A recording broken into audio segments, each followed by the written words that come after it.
Hello and welcome back to Real Stuff My Dad Says, the podcast. This is a podcast full of real stuff that my dad says, actual real things that my dad has told me over the years. This has nothing to do with the Twitter feed or the sitcom that starred Will Shatner that was really funny but really, honestly, didn't give much life to anybody. But these are things that my dad has told me over the years, my brother, other people that my dad's come in contact with, that has really proven to be pearls of wisdom.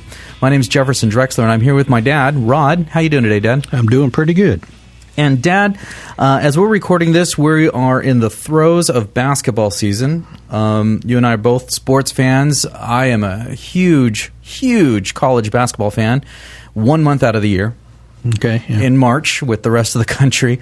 And actually what I found, though, and I think a lot of sports fans heard about, was something that didn't take place in March, but actually took place last November. And that was a record-breaking scoring feat in college basketball. Just to brief our listeners on the story, it was back in November. It was this huge matchup, not between Duke and North Carolina or Georgetown, Syracuse. No, this was the powerhouse of D3 schools, Grinnell College and Faith Baptist. And in that matchup, David Larson of Faith Baptist scored a whopping 70 points. Wow. 70 points this guy scored. I mean, how tired is the guy's arms from throwing up that many shots to score 70 points? You can only imagine what his shooting percentage was. I'm sure it wasn't fantastic, especially towards the end of the game when he was just tired. It's probably 100% at No defense, that's for sure. 70 points David Larson scored. His team scored 104, so the remaining players on his team only scored 34 points. Right. But he's overshadowed. Poor David. Didn't make very many headlines. He was an asterisk in the articles that were written because superstar Jack Taylor, sophomore guard of Grinnell College, was on the other side. Jack scored 138 points on his own. Wow. 138 points, 25 more than the NCAA record that Jack broke. So you got Jack Taylor scoring 138 going against David Larson, who scored 70. Both guys, there would be nobody that would argue with them if they went home and scored, hey, I scored a ton of points tonight. Right. And yet poor Dave Larson goes home on the losing end. And did he score a lot of points? How do you define a lot of points? Right. Even if you look at both of these guys, if you got a D3 guard scoring 138, is that anywhere near as valuable as a shooting guard for Duke scoring 40 in the NCAA tournament? Yeah. That's a lot of points. It is. So I guess what we're looking at, Dad, in today's podcast is the dadism that you have poured into our lives, and that I call it varying values. And basically what it is you'll walk up to a situation, or you'll walk up to me when I describe a situation, and you'll hold up two hands, one with 5 fingers up, right, one with 2 fingers up. Right. Now, I've gotten to the point where I know exactly what you're talking about, but anybody who just sees us chatting in a parking lot, Dad, what is that varying values? What does it mean when you've got 5 fingers on one hand and 2 on another? That's where we don't need a podcast. We need a video podcast for that one, because it's a visual, but you're right. It's been something I've done over the years. Sometimes I'll be at church and hear a pastor do a sermon, and I'll look over at somebody that I know, and I'll hold up 5 fingers on one hand and then 2 on the other hand, and they just start chuckling and laughing, saying, exactly, I know what you mean. What it's always meant to me is that words have different values, like you're talking about these different points.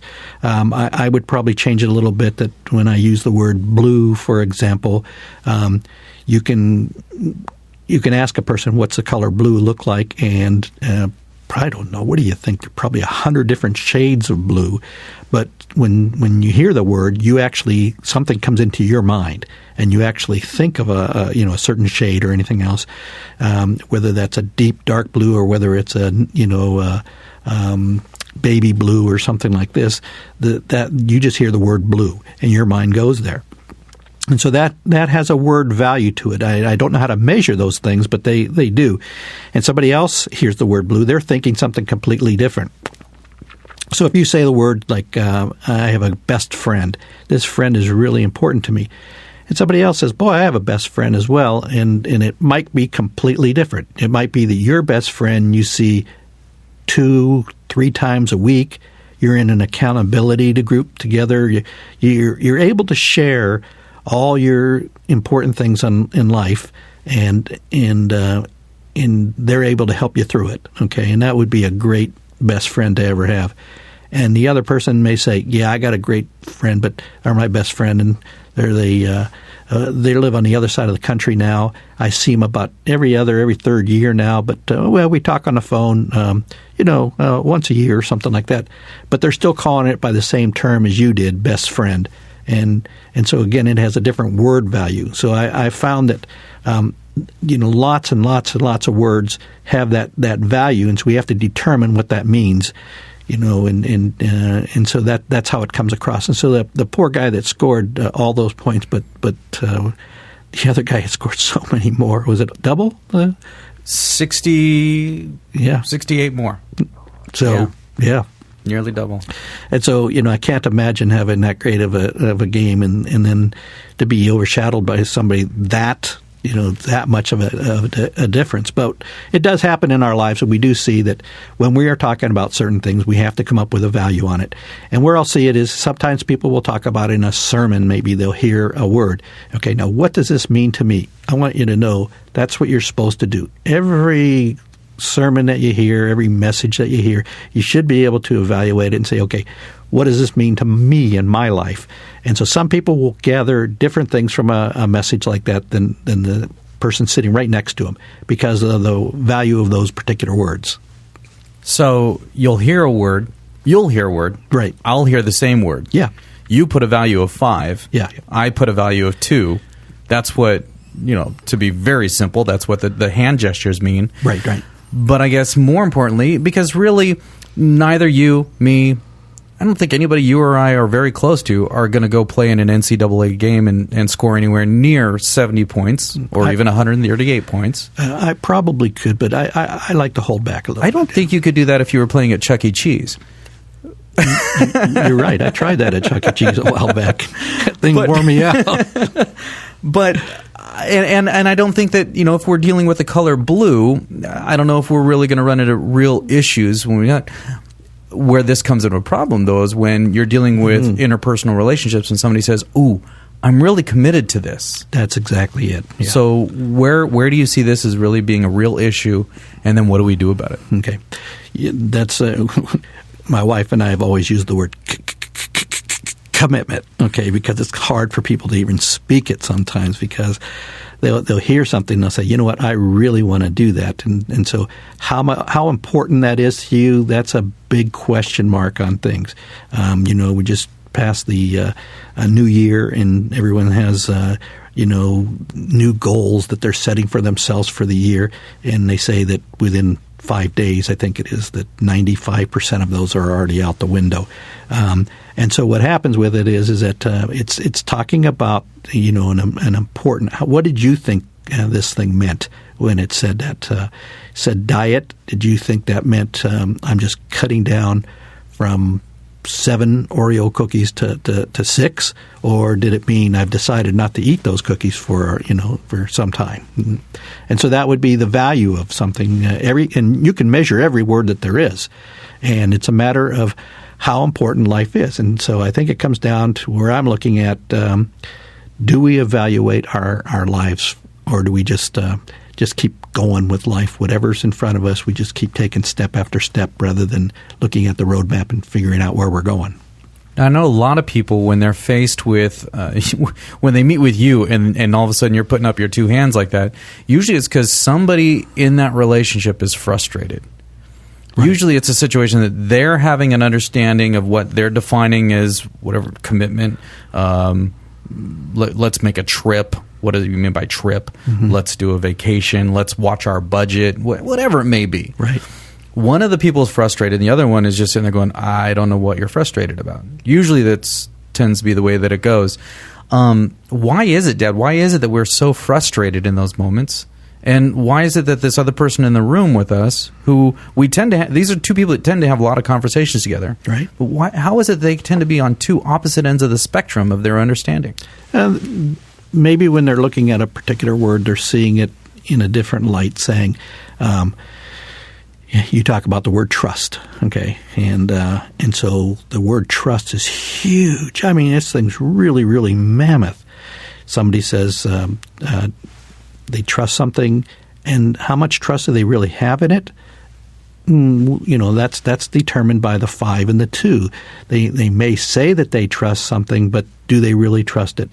And there's the old thing about how much trust that we have in a chair, that every time we go to sit down, we don't even think about it that it's going to collapse. We just automatically sit in there, and how sometimes we're surprised when something goes wrong. But we do have a lot of things we have trust in.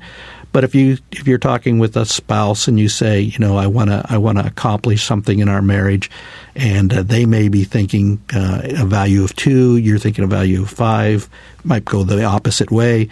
And so I'm trying to get on a baseline with somebody so that we have a real good understanding.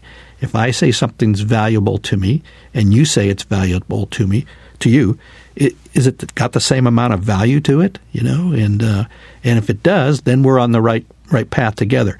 If it doesn't, then we're talking about 2 completely different things, and so it's that's where I want to just get to a baseline with a person when I'm having a conversation, that we are talking the same thing rather than just talking words.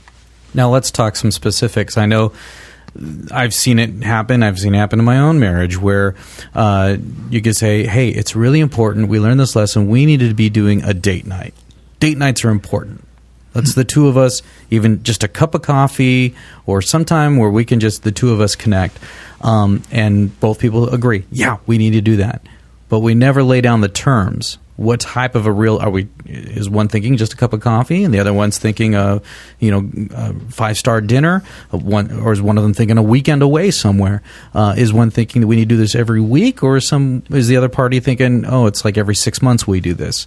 I guess, so that being the big mystery that's out there, how on earth do we solve this riddle? Well, I'll bet that a lot of fights in marriages are over that, because a wife may have said, we need to do this, and she was thinking this particular value of it, and then the husband was not, and so now she's really disappointed that he didn't follow through as much as she was thinking it.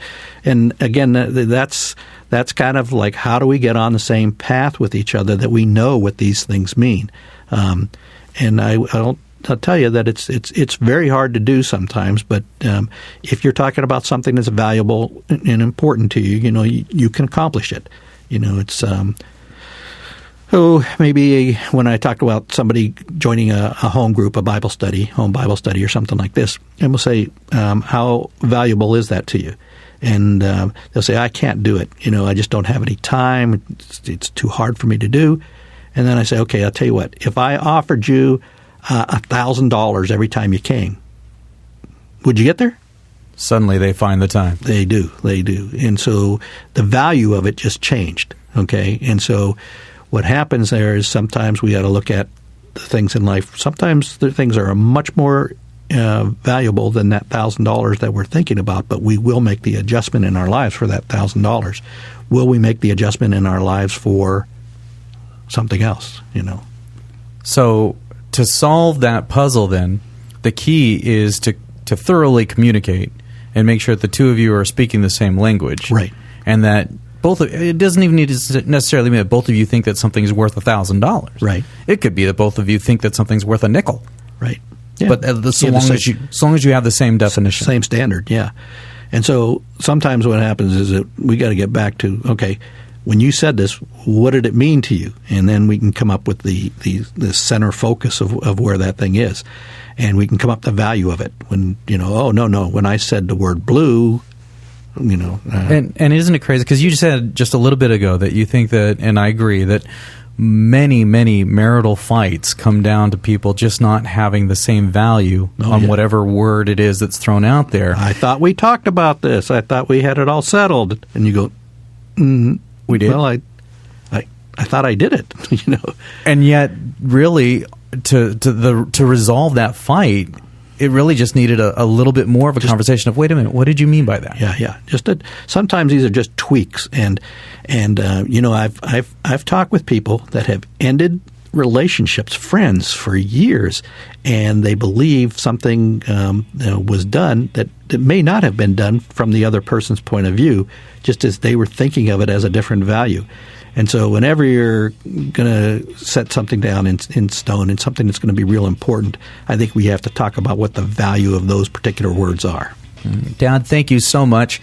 And like we say so many times in our podcast, the real point of all this is put yourself in the other person's shoes. Stop putting your needs, your desires, your selfishness in front of everything else, and think of somebody else for a change, and you'll find that you'll see things from a different perspective and actually maybe even see their value on something, and you can avoid a whole lot of heartache.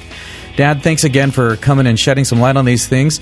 If you like what you hear, then go to our website, realstuffmydadsays.com, or you can check us out on the E Squared Podcast Network. That's at e2network.net. And there's a ton of other podcasts there that you'll also enjoy. If you love ours, you're going to like them. If you don't like ours, then I'm pretty sure you're going to find something else there that really is going to float your boat. And Dad, thanks again for coming on board. Okay. And thanks for your pearls of wisdom. Thank you for listening. And hey, like I always say, and like my kids always say, I'm just trying to help. So thanks for listening, and we'll see you next week.